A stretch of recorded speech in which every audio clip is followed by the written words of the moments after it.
Let's talk beach etiquette. Or not. It's people wielding umbrellas, tents and beach shelters like weapons.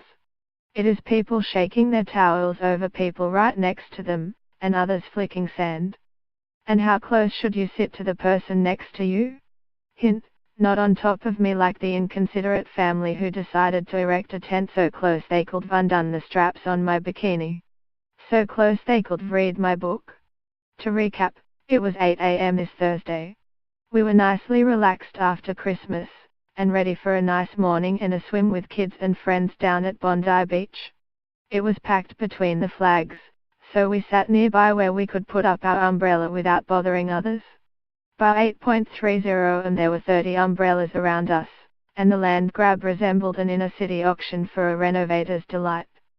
By 9 a.m. 2 women turned up with a tent big enough for 8 people. It was ridiculous. How much space do 2 people need? They started hammering a large stake into the beach centimeters away from 3 sunbakers.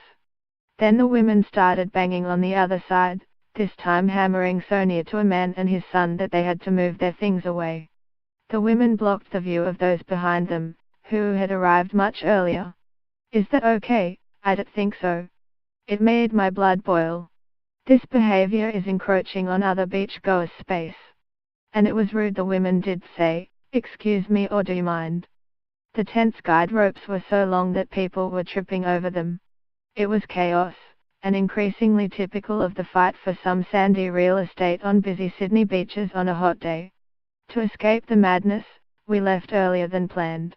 I had just started packing up when a man in his 70s shoved his umbrella stake half a meter away. Don't mind me, I am trying to get your spot, he said. At least he was pleasant, and acknowledged what he was doing. Within a minute, he had his umbrella and chair set up in my place. We exchanged smiles, and we left. If you are going to be hammering, it is not okay to do so a foot away from people's heads and feet.